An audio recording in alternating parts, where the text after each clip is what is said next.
Hey y'all, this is TCA Gaming, and in this video we are going to be going through some consignments that I'll have listed for sale in my eBay store.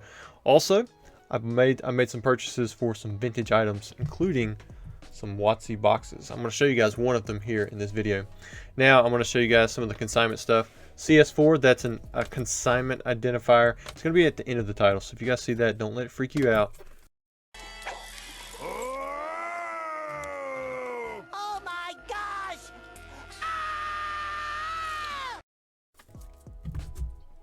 All it means is that that is a particular marker that I have given to a buyer, so that, or a consignee, so that I can identify the stuff that he sells versus somebody else.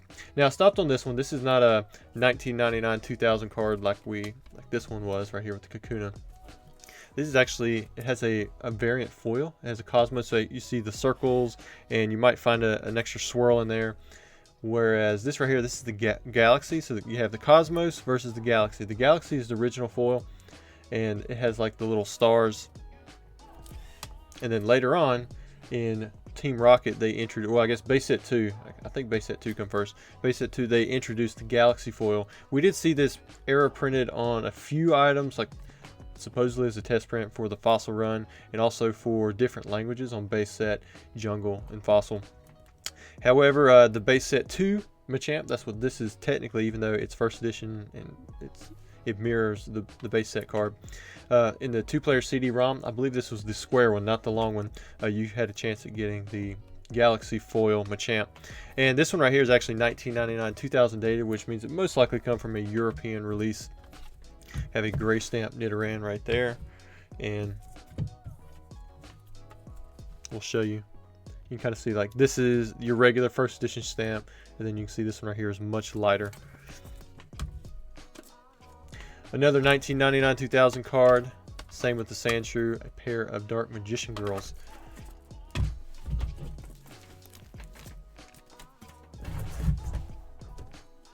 Also, we have a Lugia Coin. This comes from, I remember it from the Neo Genesis Steam Deck, but if you look at the thing right here, it says Neo Legendary Collection E-Series, maybe CD. Maybe that means they'd also come in those other theme decks. I'm not really sure. I haven't actually opened up too many of those decks, but it would not surprise me. They reuse a lot of the same stuff and coins. Next up, we have a pair of Hotfoot Neo Genesis Steam decks, and this one right here, I believe it's labeled as, well, I think I have it in the title. You'll see an extra little black line in the picture. You can see it has a little bit of a flap right there. It is still sealed, but I wanted to make sure to note that for you guys because these are listed separately. Next up, we have some sports cards. I don't sell a lot of sports cards, but these were sent in. He checked the titles, make sure I did them correctly.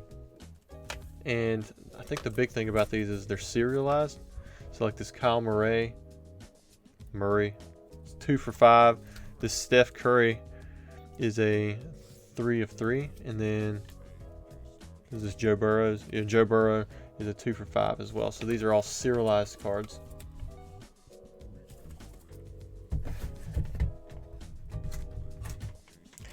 Also in on consignment, we have some alternate art mint 9s. Got the Blaziken VMAX, Galarian Moltres, Rayquaza V, Rayquaza VMAX, got the Urshifus.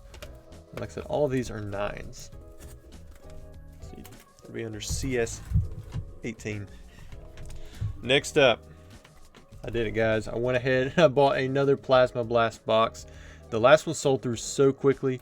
This one I had a little bit higher cost on, so we'll have to see what we price the packs at, but I may go ahead and do another opening for this set, and this time make it so that we have to open up all the packs live, or we'll just, extend it out a week, or whatever.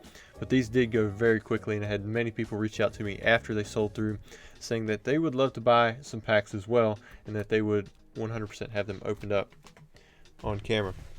All right, last, I'm gonna show you guys what I bought. Bought a base first edition booster box. I bought this for $12,000. I believe Dan or Catch 'Em All Collectibles said he had paid $11,500 for his, so I paid a little bit more for this one, but I was okay with that. I plan to break one of these boxes in a live. This one, when I got it in, it was in such great condition that I'm not even going to verify this box. In fact, I'm going to pull a box from my personal collection and break that one instead of this one. This one's in such good condition. Now, some of you may be wondering, how could I buy this box and not verify it and still be sure? Because, you know, we hear people talking about that all the time. I'm going to go over some things that give me a lot of confidence, enough confidence that I'm willing to risk the price that I paid for this box and not open it so that I can keep it preserved. So the first being, right off the bat, the color. The color looks great. The font, it's not blurry. You know, this color here in the background, a lot of times when people print these fake boxes, it's overexposed. And that's not to say that, you know, it hasn't been resealed, but the box itself is real. It has the right feel. It is very sturdy. When I push in around the edges, the material, the wrap, it seems real. That has the right feel to it to me. The logos, not only are they not blurry, but they are also like the right font, the right spacing. Sometimes when things are a little too perfect, it can be a little suspicious on that end, but I'm gonna go over some other things that check out. The seals look great. Even if you look at the seal, see if it'll zoom in right here without see how you have all these little squiggly lines? You want to see that as well when you're looking at the seals. Sometimes you can actually have bubbles in that heat seal, and that's okay. But this type of material that they put on there, it should have that kind of tug on it. Also on the bottom side, I don't know, let's see if we can get the camera in to see it. These are very small. All right, look where that bright light is. You see that little dot? See if I can find another one. I just found another one right in the middle of it. It looks like a little black dot. All these little dots, these should be on the bottom of your seal. And they're very tough to see, but they all line up, and I can see several lines of them. Next up, the fact that there's not logos on the bottom, that's a good key indicator. I have seen logos on the bottom and it'd be real, but that's one thing you want to look for. Also, if you look inside the flap here, I don't know how well you guys are going to be able to see, but I was able to look at the packs and all of them look correct. Shook around a few of the packs inside and they all check out for what you would expect for a base set booster pack. Another thing that's usually an easy tell for a fake box, you look across the ridge right here. You want to see these little tabs. Of course, they're always broken. People look inside the box. That's not an issue.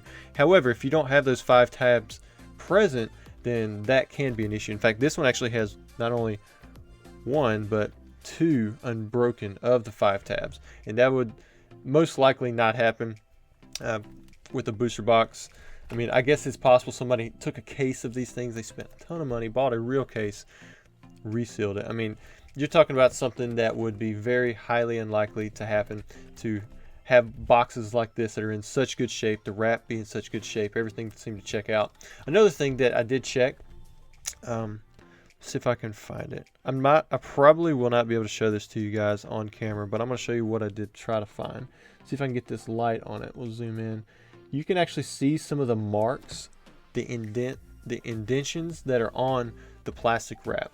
And what you want to do is when you find something like that, what you want to do is you almost want to move the wrap. You want to try to push it to the side and then look for almost like a mark or a shadow on the clear wrap that matches that mark on the box, because there's a mark here on the box. You guys may be able to see it. But what I did was I got in real close with my eyes, because your eyes can zoom really well, and I took the plastic and I just slowly kind of shifted it to the left and the right, and I checked to make sure that there was actually a mark on this clear wrap too, which can be really tough to see. Sometimes you can miss it.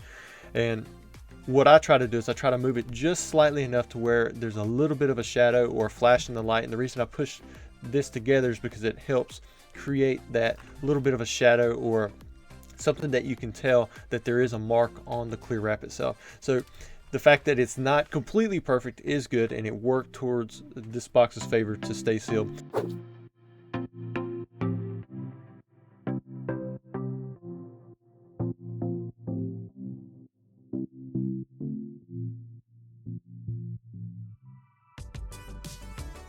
And then last, something that I did check that you should always check is the weight. You won't be able to check this if you're buying online. However, if you can put your box on a scale and check the weight, I found that the most universal weight for base set is right at 1 pound 11.9 ounces. I've seen them as low as 11.2, and I've actually seen some as high as 12.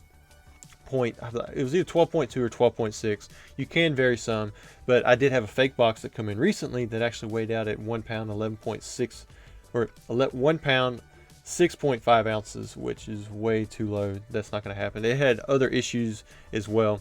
It had issues with being overexposed on the box, the material, everything that I just talked about. It basically failed every single one of those. And so if you get a box that passes all of that and it's in nice minty shape, it may be worth keeping sealed. In fact, for this one, I'm going to keep this one sealed. I was going to open it up, but I'm going to put this one into my personal collection.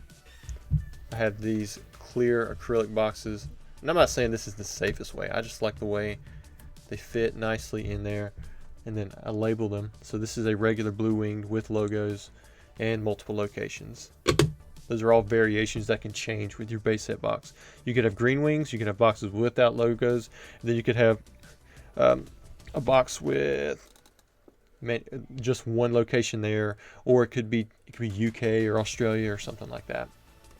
But anyways, guys, I know that was probably a long-winded explanation of why I am not opening this box, but I should be opening up another base set box for a live stream here in the future. I don't know how far out. We have some other boxes lined up, but it will be coming, and I hope you guys can share in the experience. And thanks for watching.